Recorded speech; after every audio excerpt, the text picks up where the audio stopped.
नाज़रीन अस्सलामु अलैकुम वरहमतुल्लाहि वबरकातुहू।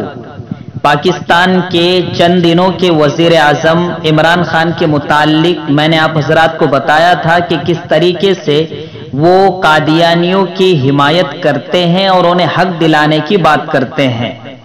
इस पर कुछ लोगों के जो कि मुसलमान हैं कमेंट्स आए, मनफी कमेंट्स। तो मैं अफसोस करता हूं इस बात पर नहीं कि मुझ पर मनफी कमेंट किया गया, वो तो होना ही है और मुझे उसका अल्हम्दुलिल्लाह कोई फर्क भी नहीं पड़ता।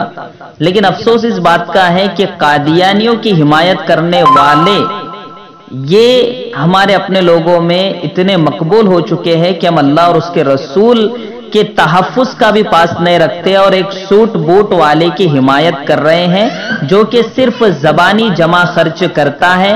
बकिया उनकी जिंदगी माजी हाल की हमारे सामने है।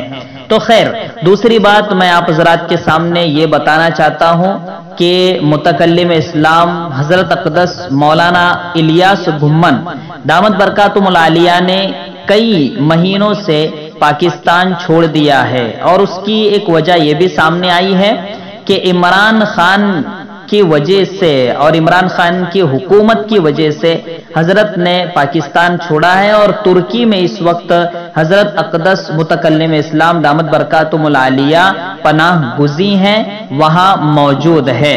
तो ये बड़े अफसोस का मकाम है कि हमारे इतने बड़े बड़े अकाबिरीन इस नाअहल नालायक इमरान खान की वजह से अपने मुल्क को छोड़ रहे हैं और दूसरे मुल्क में पनाह ले रहे हैं। जो हमारा सरमाया है, जो हमें अपनी जानों से ज्यादा अजीज है, ऐसे अकाबिरीन अपने वतन को छोड़ने पर मजबूर है इस नाअहल इमरान खान की वजह से। तो हम दुआ करते हैं कि अल्लाह जल्द अज जल्द इसे कुर्सी से हटाए और अल्लाह जल्द अज जल्द इसका इंतजाम फरमाए।